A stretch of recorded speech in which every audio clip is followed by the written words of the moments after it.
some of the most significant feedback we got was the appreciation for the empathy that was demonstrated. Some almost said spooky, to actually really feel that, that sentiment of the listening and responding. Even though I understand it's not alive, I still feel like I really trust it and like I can really open up. AI coaching is becoming more and more of its own thing, where it has the virtue of working with large systems, and human coaching is becoming more of its own thing, where it has the virtue of working with individuals. Having a trusted partner where, from a self-determination perspective, you give people the agency and the autonomy to decide when and where they're getting the support they need. This can be a game changer for helping people mitigate workload, as well as mitigating some of the emotional turmoil that comes with managing a very complex world.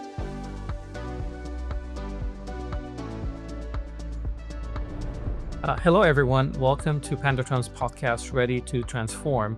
Today's episode is Systemic AI Coaching Lessons Learned from a Global Leader in Talent Management. And our distinguished guest today is Selina Millstam. Selina, how are you? Good, thanks. How are you doing, Robert? We are all doing great. Let me just say a little bit about you, then add at the end what you want. You're a global seasoned, overly experienced leader in talent and organization development. You've worked with, Mark at SVP, Global Head of People and Organizational Growth. You worked as VP and Head of Talent for Ericsson. Had a stint as a consultant with Oliver Wyman as well, and also worked with Nike. So you've done a lot, I would say. So great to have you here. Thank you. It's good to be here. Thank you. And now we also have, the two gentlemen who came up with the idea of Pandatron, which I'm happy they did. And one of them is Dima Syrotkin, our CEO. Dima has pretty much finished his PhD in organizational management, has done consulting and a couple startups, and fascinating gentleman. Dima, you want to say hello? Yeah, honored to be here.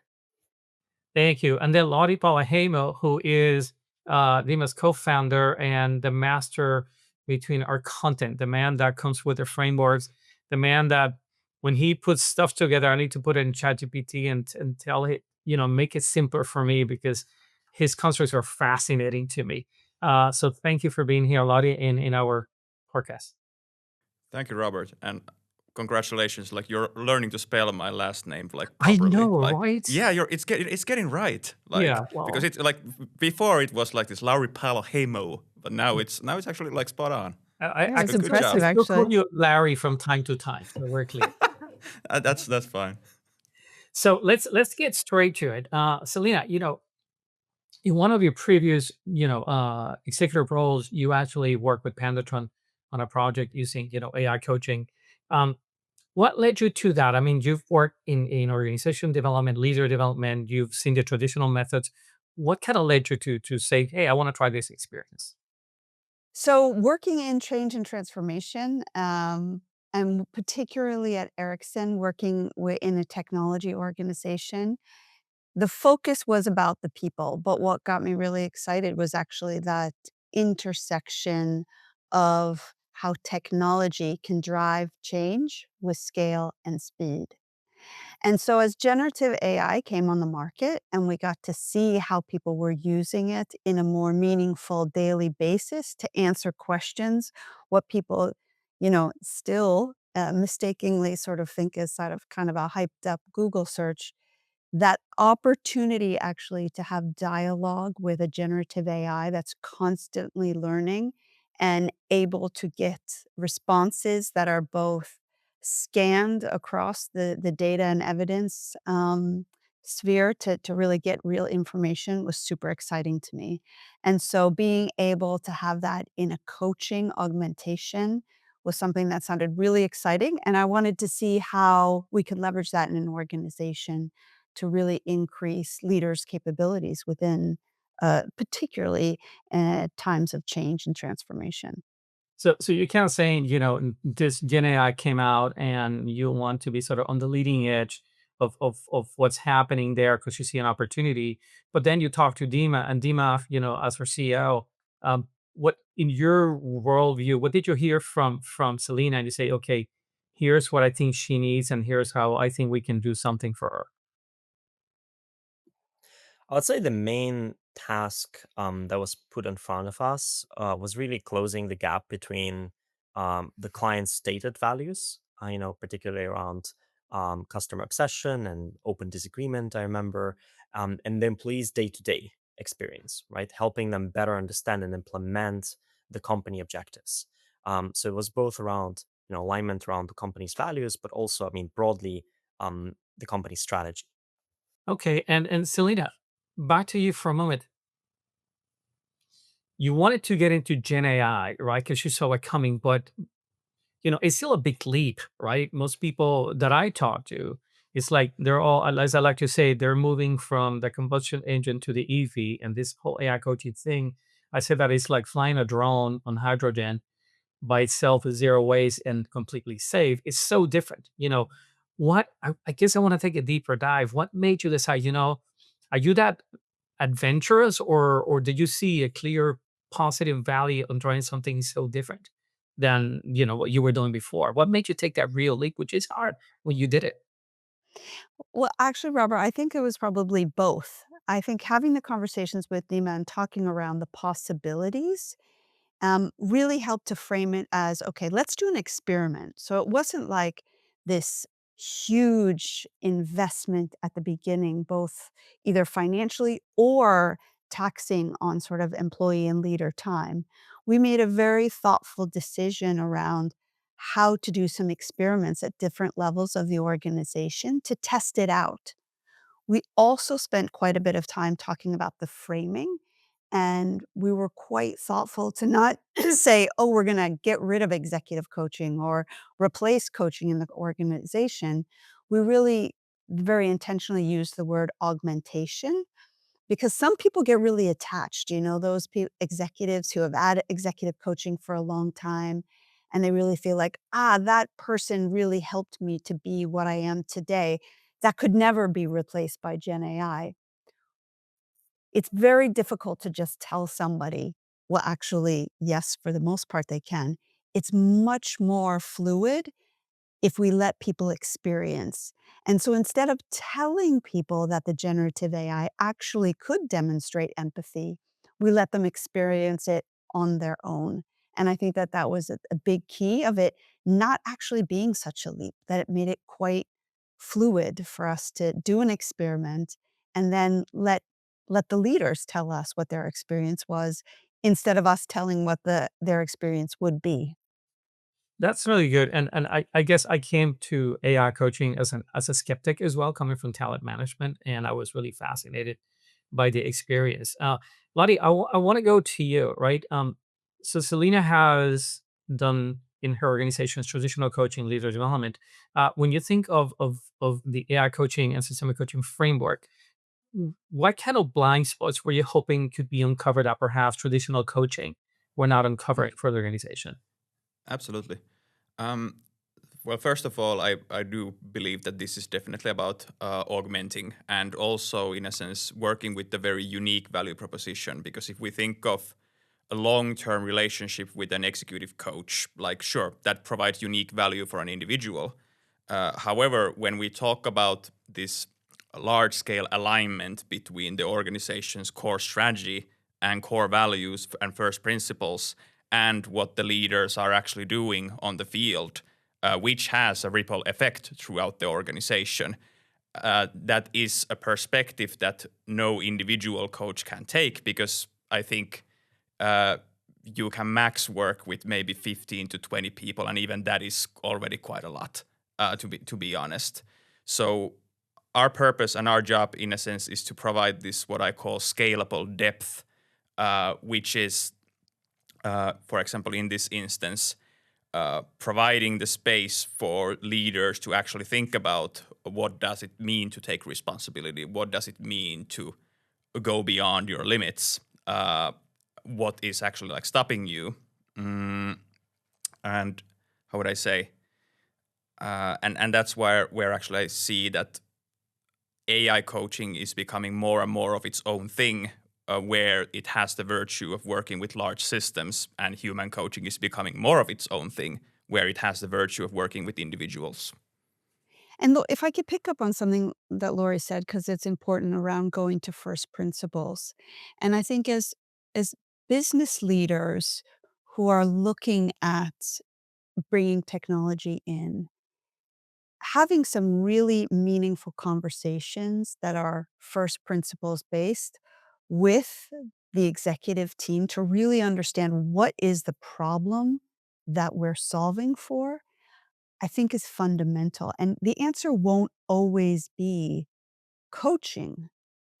But in the instances that it is, this is as you said, and I like this scalable depth, because it is the depth, it is the scalability, that inflection point that I mentioned to do things with scale and speed, but it's also the depth. So the understanding and appreciation of what is happening in the network and those potential synergies that are being missed out by a human coach who it's extremely difficult to be at that sort of cognitive level to be able to pull out all of those themes the way that generative AI can. Yeah, and I think that what Lottie is sort of implying, if I were to frame it differently, is that some of the information that you can get, maybe blind spots, is that with one-to-one coaching, you just get from this individual, from that individual. But systemic coaching augmented through AI, you can actually get unique data, at scale that is not just, well, the traditional what I hear is this, and I don't want to, I'm maybe leading the witness here a little, but Dima, going to you, when you look at the reporting that Pandatron is able to generate based on it. Tell us a bit about that and maybe how it changes the dynamics of working with a client in terms of insights that you provide. Yeah, what's unique with AI coaching is that you're able to tap into thousands of conversations, right? And I would say three things that it really unlocks. Number one is more specific evidence-based discussions about organizational challenges using concrete examples and like direct quotes from coaching sessions, right? Number two is the ability to track evolving trends across multiple reporting cycles.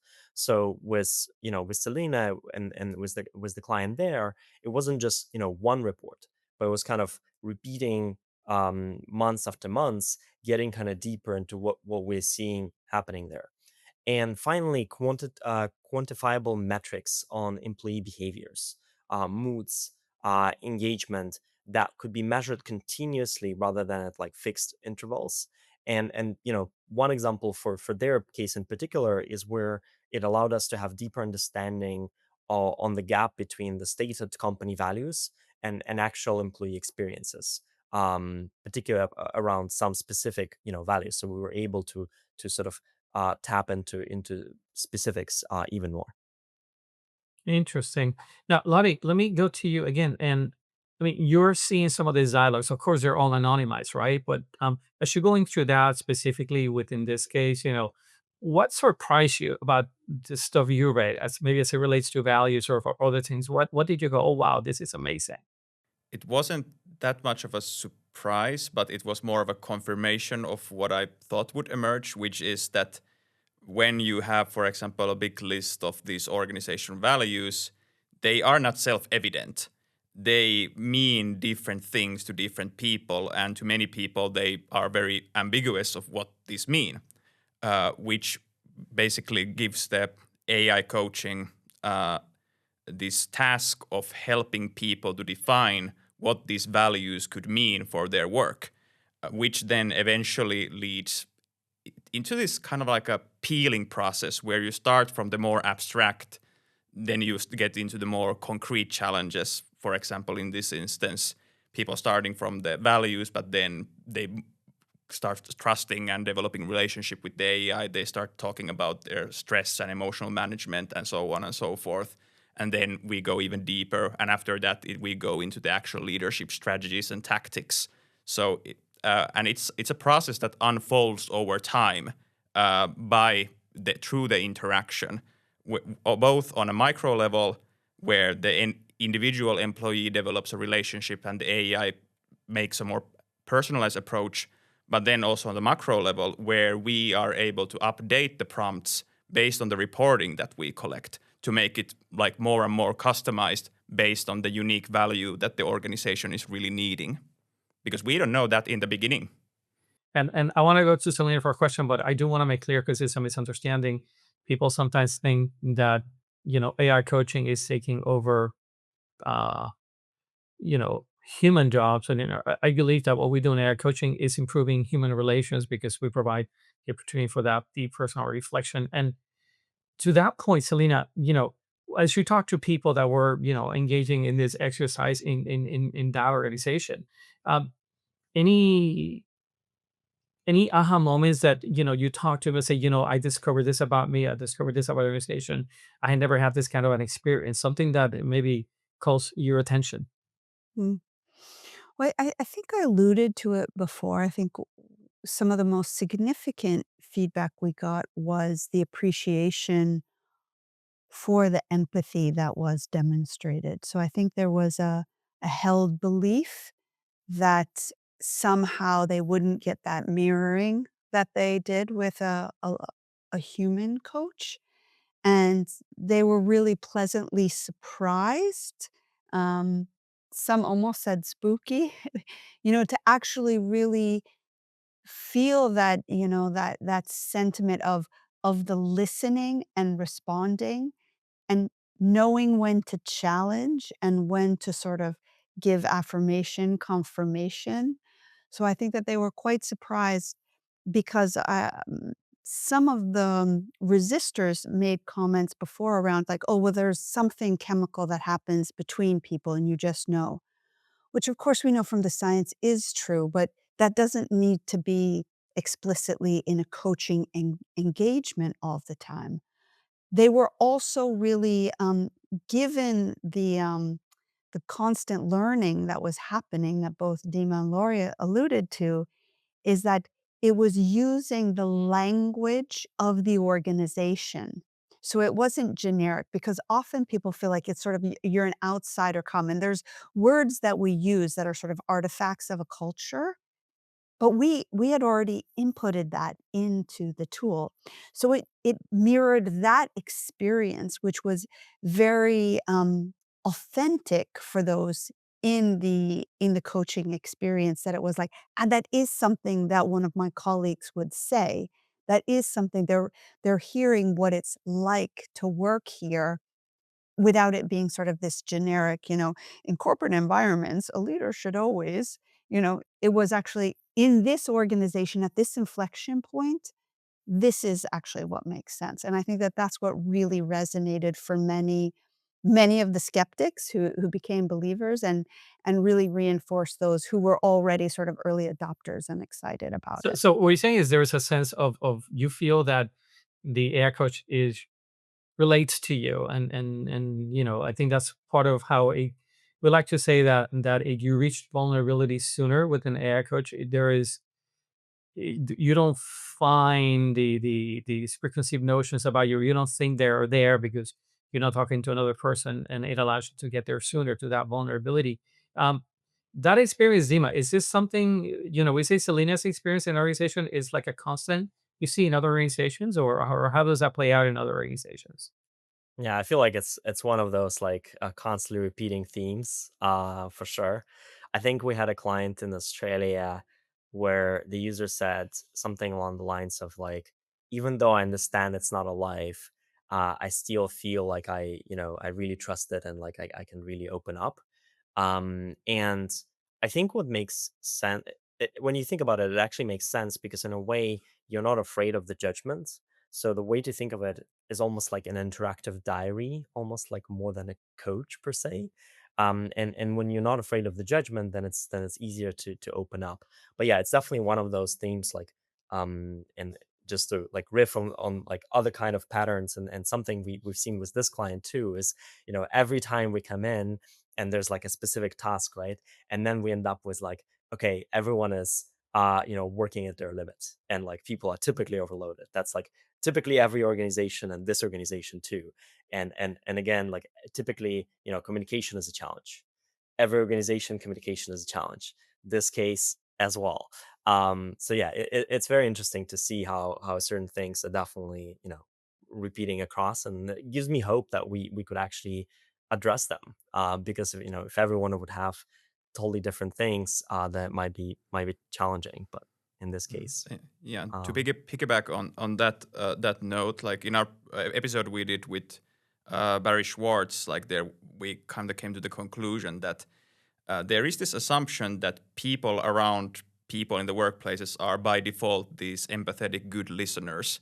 I think that's a privilege if you actually are surrounded with such people in an environment where everyone is busy, where everyone has learned different types of models from their background, and that's actually like a and this was actually like a big surprise to me already a while ago, where one client told that in a sneaky way one of the values that comes up in a roundabout manner is that the organization learns how to do coaching. The organization learns this certain types of soft skills, like how to give feedback, how to listen, how to read between the lines, that they might have never learned from anywhere, which then has this ripple effect in the organization where people exposed to AI coaching, especially leaders, start emulating some of the uh, communication behaviors with good results. Yeah, Lauri, help me land the plane here with this concept because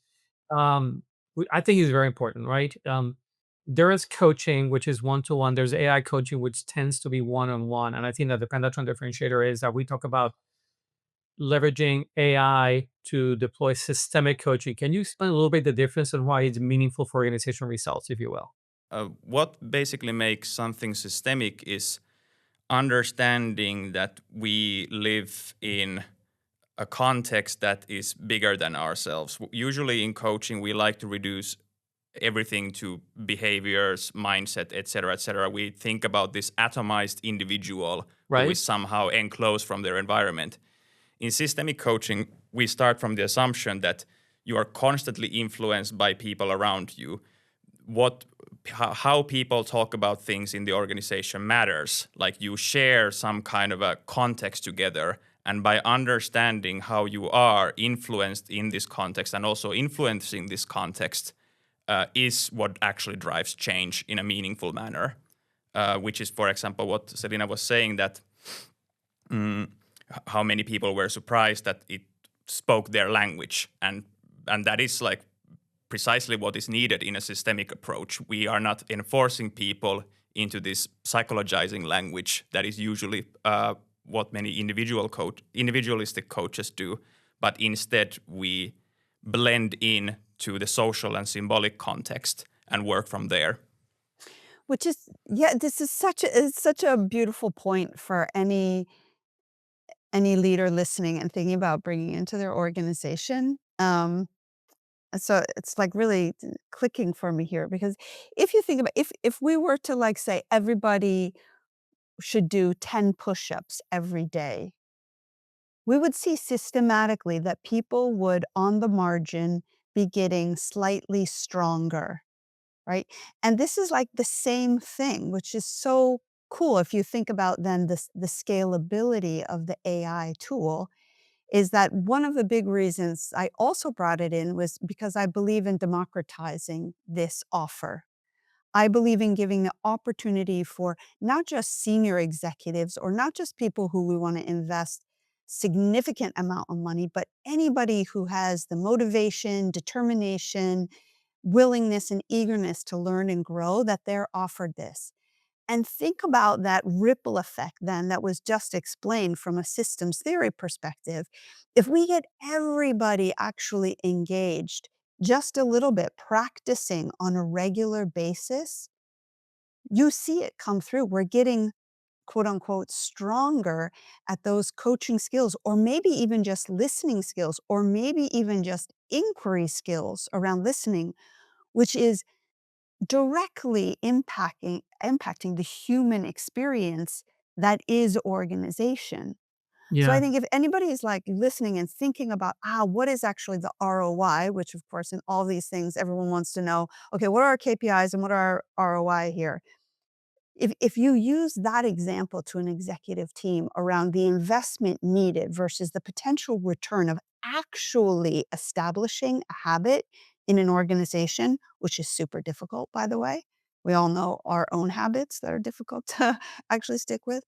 I think this is a really key rationale for anyone who is on that threshold, that with the first question you asked me around, "Oh, should I try this? How do I get over the edge?" It's like, seriously, the ripple effects that could happen are really for the leaders within that respective organization to determine. Yeah, and I wanna Dima, I wanna ask you a question, but I wanna frame it for you. A study by Mercer, I think from actually now 2023, it asked, where was employee well-being for HR leaders in terms of priorities, and it was a top 10, maybe like top three. It asked CEOs, and it was nowhere near the top 10, right? So there's this economy between where does the C-suite want to spend time, they want results, but then the drivers of results, like if we don't give them time to do 10 push-ups a day, they're not going to get better, right? So when you're talking to organizations, you see that dichotomy as well, and how do you think that Pandatron? Because sometimes it may feel like this is a soft skill and kind of like mushy coaching. It's not like reskilling, upskilling. What do you think it has to offer in terms of true impact to an organization? I think it's the hardest skill there is, which is prioritization. I think what it helps people with is understanding what's important. And I think, like, fundamentally, if there was just like one skill that I would want like everyone to get better at like my own organization, I think it would definitely be prioritization. Like knowing what's important, like what do you want to drop, what do you want to focus on. And I think AI coaching helps with that. And Pandatron helps with that. And that's what we hear repeatedly from the users saying, I'm very busy, I'm running from appointment to appointment, but this helps me to sit down, reflect, and understand what's actually, what should I focus on. Interesting. And Selena, once this got implemented, one of the things we hear often is fear, the uncertainty of it. Can you tell us a little bit about your experience in terms of perhaps some resistance to the experience, the fears associated with that, and maybe how you help overcome some of that? So my experience with large scale transformation and change in organizations is that it's often more the HR organization that's really afraid. And once it gets out of the leaders, if it makes sense, if there's a clear line of sight to what has informed the reason for changing or implementing a new tool, the chances of adoption, both from a change perspective or technology, is significantly increased.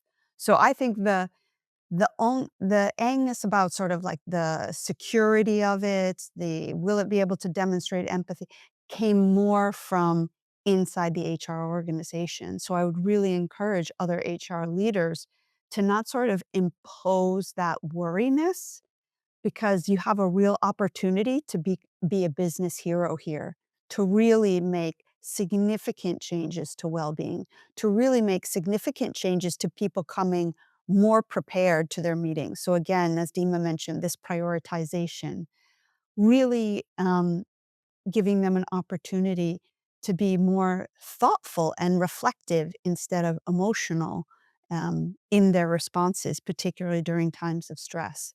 So I think my advice is, don't get sort of paralyzed by your own fear of what might be. They're adults who are very smart across organizations. If we do the legwork of being very clear of linking it to what the business objectives are and what the challenges are that we're actually solving for, my experience is then the implementation goes for itself. That's interesting because you're sort of implying that the people that are supposed to look after the human resources may feel that because this is AI, maybe there is this fear and maybe goes counter to their sort of their philosophical principles, but it's actually an enabler then of Absolutely. empowering and growth and opportunity, right? Absolutely.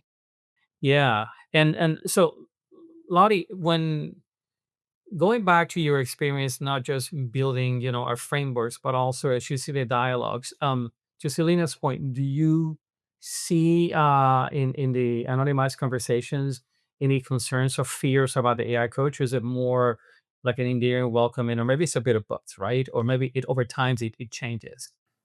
Hmm. How would I say?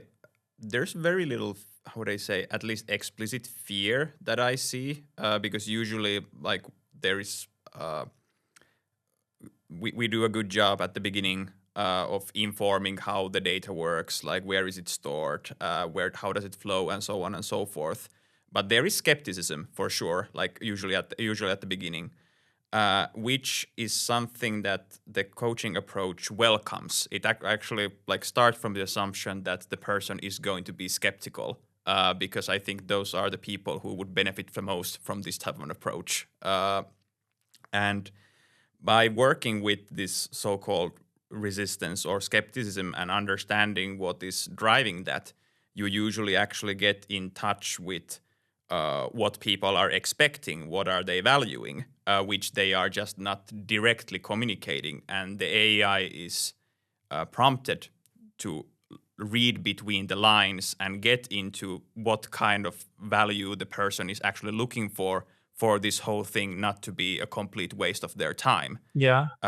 Which is why, how would I say, as I said previously, that the process kind of unfolds. So even though you first start from uh, defining and understanding what these organization values mean in your perspective, and then you go, for example, into talking about how you are stressed and like feeling emotionally turbulent and so on.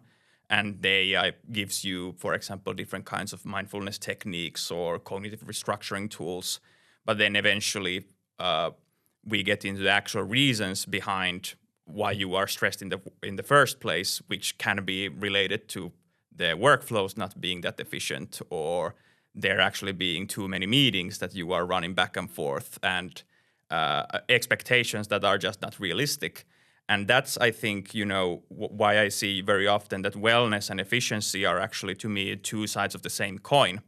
And the AI coach, by providing the space of questioning, by asking questions, provides the possibility for thinking differently and actually taking ownership of your job by by allowing you to come to the realization that there must be a better way, which is something I feel many organizations expect from their people, but they don't give people the space for those realizations. So that's where I feel that the AI coach kind of, by being non-judgmental and also uh, non-intimidating, by it not having any kind of a stake of what you say or what or don't say, it gives people this certain kind of freedom of thought that I think is necessary for people actually taking ownership of their work. Yeah, and I think it's funny though, because when you do an AI coach experience, is really welcoming, not intimidating. But then you go to Netflix, and all the movies you're seeing is about this AI bots taking over your children or whatever case. So I guess that sells more Netflix subscriptions or something. They're really cool movies though, but I'm not sure I'm buying into the whole perspective. Dima, do you remember you showed me? I think it was you a while back, this sort of dialogue. I think it was an agile leader who was thinking, my team is stressed. What do I decide to do? And if you recall, maybe talk a bit about that, because I think that's a great example of a deeply personalized experience where you have an AI coach help you reflect in a very specific situation and help you decide what's the best outcome. You remember that? Yeah, I think there was basically, a pattern of this kind of like learned helplessness, and the person in question was kind of focused on this like everyday things, and it's like, oh, this person didn't do this, so that person didn't do that, and kind of looking at the behavior level. But then our data revealed that actually that there's kind of this general kind of culture of like, okay, nothing's gonna work because we've tried it before, and everything's gonna fail. And they were like, okay, we actually have to like not just talk about like the specifics, but address this elephant in the room and say, hey guys, like we understand that there's this certain mindset that we need to change, and addressing that head on was actually the thing that brought that change in question. Yeah.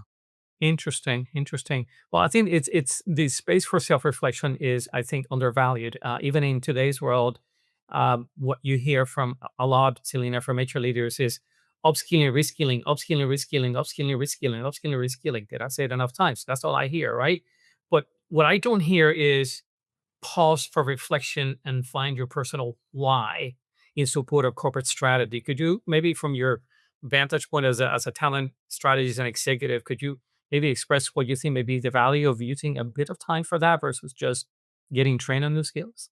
I think that that's a long discussion, Robert. I think first of all, yes, organizations, I think what the research converges on is not just about everybody knowing what the company values are, but also knowing what their own personal values are, and then being able to make some thoughtful decisions vis-a-vis the congruence or incongruence with your own values versus, company values.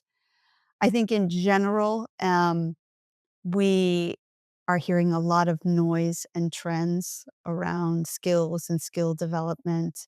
And I think the field of where generative AI and new platforms and new tools coming in, I would encourage all HR leaders, particularly CHROs, to take a deep breath and a step back because a lot of the promises and the noise around skills I I think is leading us down a path that is not gonna serve the organization in the long run. While skill development is really critical, um, I don't foresee that skills are gonna be replacing actual impact and results anytime soon.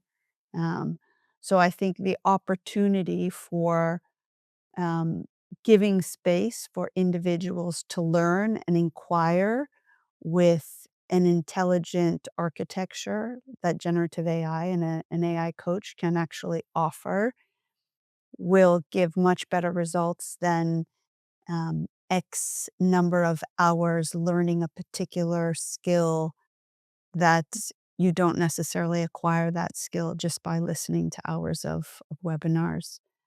It is truly in that engaging with cognitive thoughtfulness and focus where we're really learning and developing. Interesting. And Lauri, you know, let's let's talk about the new elephant in the room, which is AI adoption. We actually Lauri, Dima, and I, and another one of our colleagues, Actionable, we all went to the World Economic Forum in Davos, and all we heard was AI adoption, and many organizations say, we're investing in AI, but the adoption isn't there, right? Um, if you kind of And some are tie, saying we're selling AI and the adoption isn't there, which is even scarier. yeah, yeah, that is so true. So if you can help us frame a little bit how systemic coaching levers through AI, right, can help organizations perhaps accelerate the adoption of AI because everybody's buying into it. And we talked to an organization who said, we got Microsoft Copilot for everybody, and nobody's using it because they're afraid of it. How do you deal with that? How can we help with that? I mean, this is a timely question as last week and well, for for the last couple of weeks, we have been working very intensely with my team with the new AI adoption content that basically starts from the idea that the tools are usually there. People just don't know. People also might know what they are for in generally, but people don't know what they are for themselves. Like what is their meaning and what is their value. So therefore, with our approach, the AI begins by mapping how people are perceiving AI in general. Like what is their relationship to the whole thing? Does it feel like something that they are interested? Does it feel scary? If it feels scary, why does it feel scary? Like, does that come from somewhere in your personal history or even the organization's history? How people are talking in the organization about AI? How do you feel about that? And so on and so forth. So in a sense, we start by, in a sense, taking a step back, and instead of forcing you to adopt AI, we ask, what do you think and feel about AI in the first place?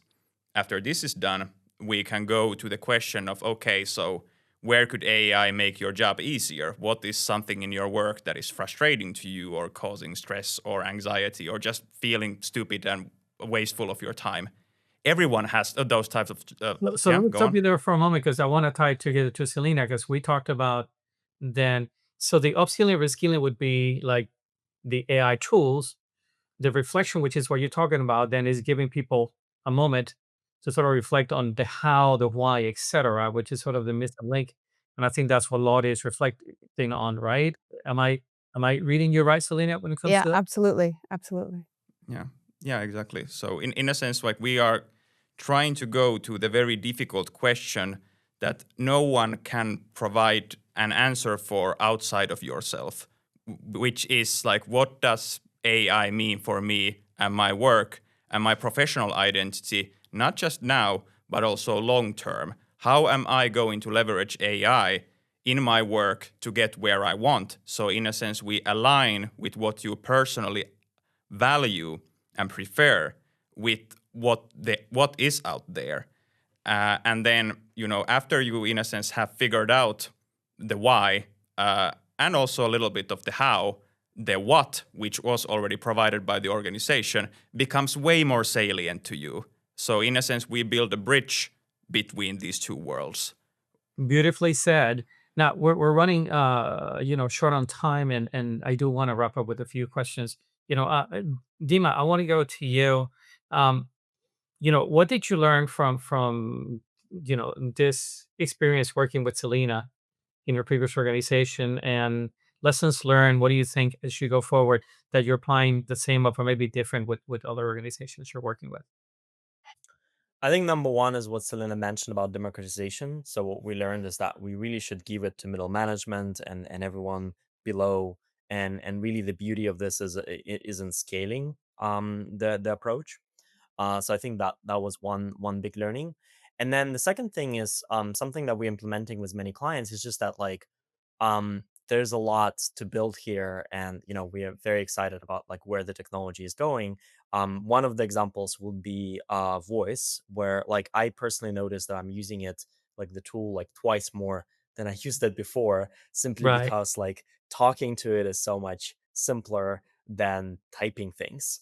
And so I'm kind of really happy that we now have that ability, which we didn't have at the time when we worked with Selena, for example. Another example would be providing more, while the why is important and that reflection is important, we are also providing a little bit more of the how, because particularly on something like AI adoption, people do have questions around how as well. And you do need to have a bit of AI literacy that is like severely lacking in many organizations. So, while we talk about coaching, coaching is like a big word, but in all honesty, we have some social psychologists working on the team. We have therapists, we have change consultants, we have mentors, and so kind of blending that approach. And then finally having thought leaders. So for example, we work with Amy Edmondson now, who launched the whole research around psychological safety. Audrey Tang, who is like the first digitalization prime minister in the world, I believe, from Taiwan, and many others like Barry Schwartz, Jeffrey Pfeffer, who will be on this podcast, and they're all of these people helping both with the like scaffolding for the why, but also with the how, right? Where it's not just the internet slop kind of as they call it from ChatGPT, but it's really curated expert content for a particular problem that a client is facing. Yeah, and Selena, I'm gonna give you the last word, but before that, I'm gonna go to Lauri. Lauri, as we work with this project and then you work with other projects, what would you say that you have learned from a design perspective in terms of the coaching frameworks that has evolved and how do you think that is benefiting clients? Well, the technology that we used back then and what we use now, I think it has radically updated already. Yeah, But what I remember feeling a little bit bad about was that uh, I because the technology was still at that point not as advanced, I needed to predefine a little bit too much on what is available and what is doable for the users. But right now, with the current technology, it's way easier to, in a sense, go to these more first principles type of thinking that adjusts to the very personal needs of the user instead of predetermining the path too much. So there is, of course, holding space, like we predefine the concepts and the coaching tools that are worked with, but basically everything else is based on the interaction of the AI with the user, based on what is actually meaningful and valuable for them. Yeah, and I kind of attest to that. I'm a fan of Amy Edmondson, and I know Selina as well. And the track that I did on Amy's content on psychological safety felt very organic and natural in the conversation. I'm not gonna say that I felt like I was talking to Amy, but I mean the way the flow was, it was just fascinating. Now, Selina, to close to you, and this is gonna be probably the most watched and most important, moment of the podcast, which is what people want to know. No pressure. No pressure, no pressure. What advice would you have to other leaders in talent change transformation if they were to implement something like this? The good, the bad, and the ugly, if you will. Mm. I was talking about this with a ex-colleague of mine, Barak Bakalulu, who is actually coming out with a book. So I'll do a pitch for that on AI and evidence-based transformation within HR.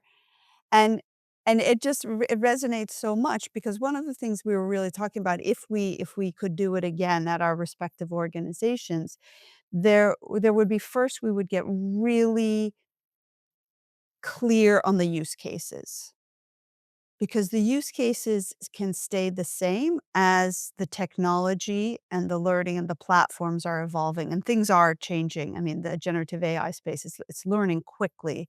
So what we know.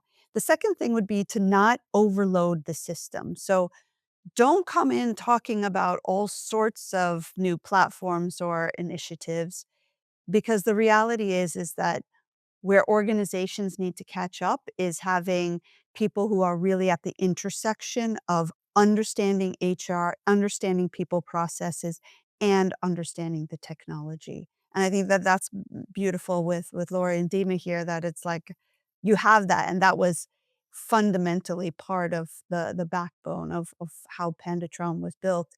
And then finally, like, go with something that's immediately addressing some of the pain points in the organization. And I think that that was one of the final things that really pushed me into experimenting early with generative AI coaching was everybody needs a sounding board right now. In a world that is very complex, where we have crisis on a geopolitical, social, economic, environmental, human relating phase, having a trusted partner where, from a self-determination perspective, you give people the agency and the autonomy to decide when and where they're getting the support they need. I would really encourage leaders within organizations, because when we talk about well-being, this can be a game changer for helping people mitigate workload, as well as mitigating some of the emotional turmoil that comes with managing a very complex world. Very well said. Well, I think we're out of time. So, Selina, Lauri, Dima, thank you very much, everybody who will be listening to this or is listening right now. Thank you for spending your time with us. We value your time as well. This is Ready to Transform, and see you next time. Thank you. Hey, everyone. Thanks for listening to this episode of Ready to Transform. If you enjoyed it, we've got more for you beyond the podcast. Join Pandatron's Learning Lab for early access to our newest AI coaching tracks, a chance to network with industry peers, and exclusive sessions with some of the world's top thought leaders. You'll find the details in the episode description. See you next time, and until then, be ready to transform.